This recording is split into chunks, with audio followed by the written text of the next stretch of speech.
It took me 6 years, but I filled this sketchbook up, so it's time for another tour. This is a blank monologue journal from a brand called Grand Luxe. I made the cover out of scrap wallpaper from my mom's room, so it's kind of a keepsake from the house I grew up in. Before I open this, I'd like to preface with a bit of content warning. The early pages contain some depictions of blood, and there will be a few needles. I'll add a visual warning if such content will appear on the next page, so viewer discretion is advised. Now let's get started. My tradition with sketchbooks is hand-lettering a title page to shake off that first page anxiety. This is a lithographic-inspired design from the turn of the century. On the other side are stickers by Fu Sui Chin, who does these spooky cute character designs.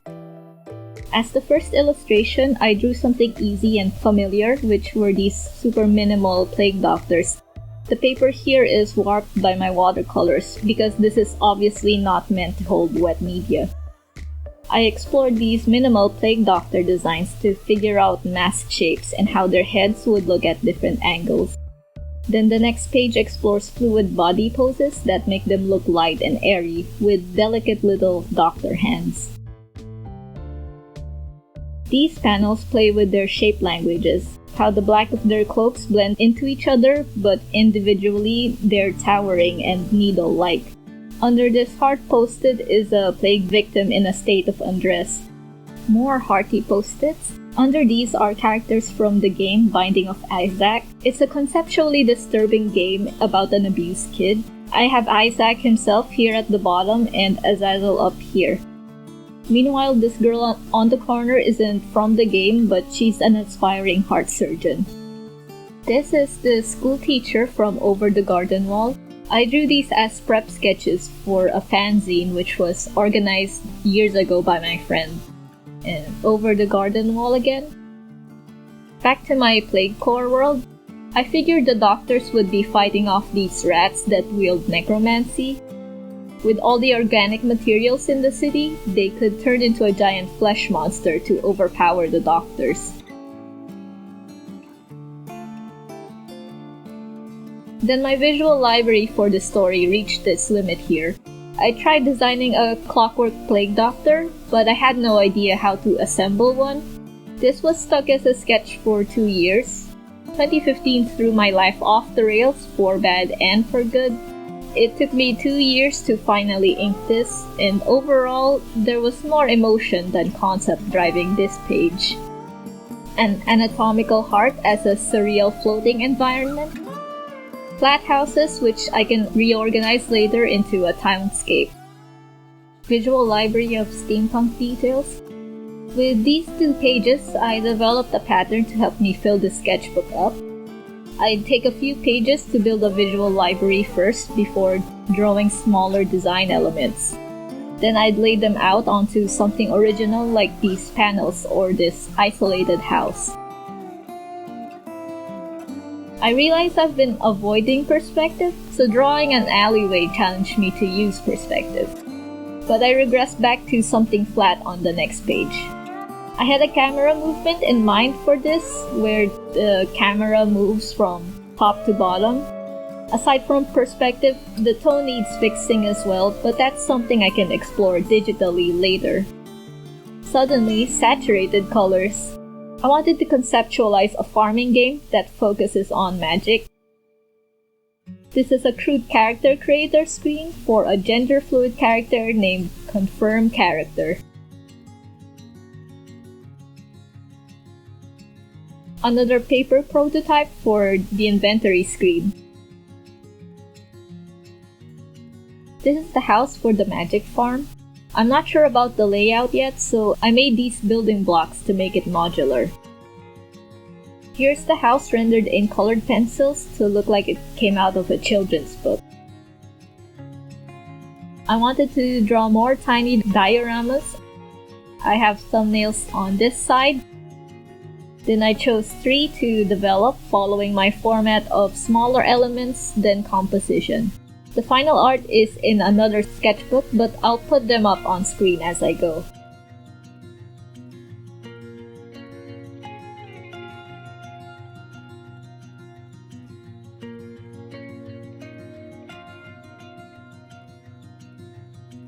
Another character creation library, heads, bodies, and accessories. Then the backdrop. At this point, I was using cheap alcohol markers which had strong juicy colors, but they stained the other pages over time.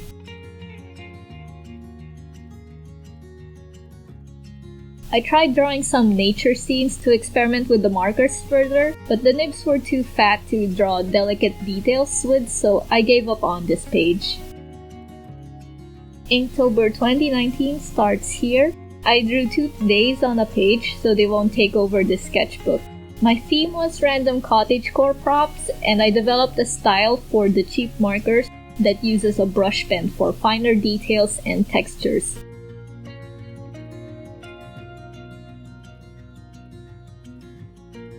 My ideas for this theme turned out more complicated than what I started with. I kept browsing Pinterest too much and going, ooh, I wanna draw that for Inktober. I didn't make it to 31 days before I burnt out.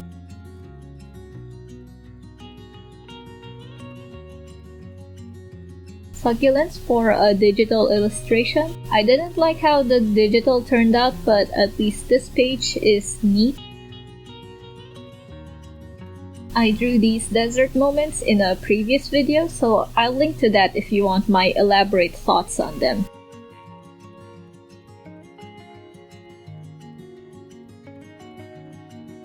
The next 2 pages were also on another video.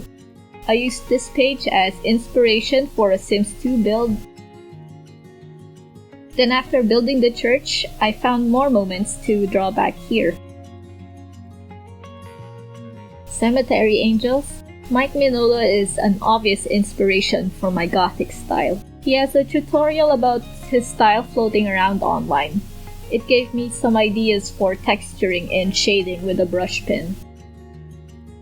This was supposed to be my witch Sona before I found out plague Sonas are a thing. I experimented with the colors here first before filling out the details. This third one's a self-indulgent edgelord inspired silhouette.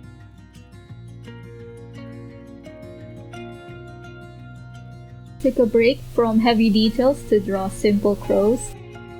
But back to details. This is a tight and shabby hotel room, something within my Plague Sona's budget. This rough isometric view gave me a checklist for these props. Then I imagined placing cameras around the room for the panels on the next page.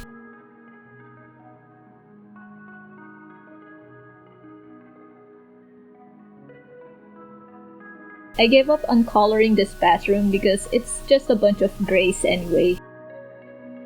I was experiencing some Animal Crossing envy because I don't have a Switch, so I redrew the hotel room in a cutesy style. My Plague Sona would optimistically remark, if you count all the mold colonies, you could say there's a lot of culture in this room.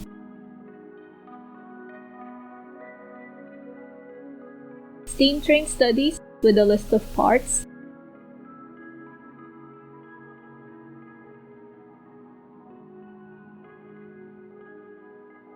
Then I squished and squashed the shapes to make it more whimsical. I wasn't married with red and black, so I made color studies. Then reimagined the train as a game prop in a top-down perspective. For my Magic Farm game, I chose Turkey as an inspiration for the setting because of how it borders Europe and Asia. These landscapes are based on the Cappadocia region, which is very fairy tale-like and has these unusual rock formations. Then I isolated characteristics of the landscape that make the region more distinct compared to my previous environments. I drew these thumbnails to psych myself up for an animation layout workshop under CGMA. This landscape at the bottom is a rough view of the town for my Magic Farm idea.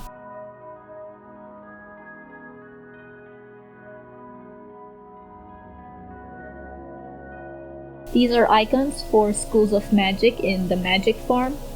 There would be potion making, spell casting, divination, and spirit communication. Studies for store signs to appear in the magic farm town. This is the train station for my Whimsical Train. It would be situated in the countryside, so it's not very grand, but textures help make up for the simplicity in the design.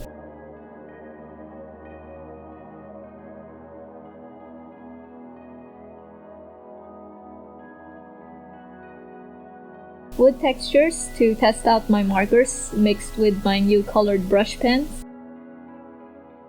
Simpler layerings looked better when it came to this art supply combo.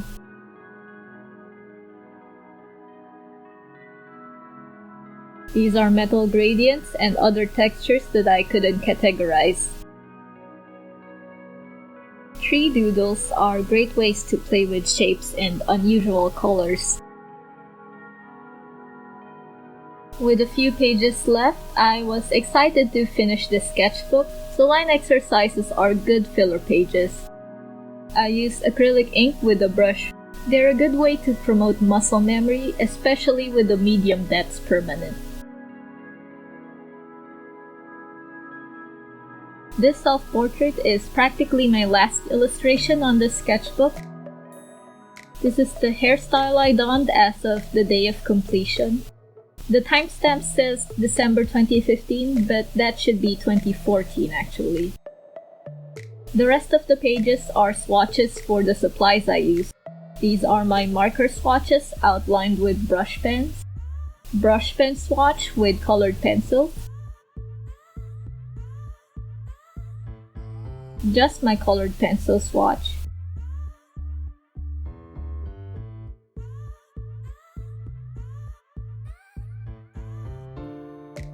and finally all of the markers and brush pens, which I will list them all in the description below.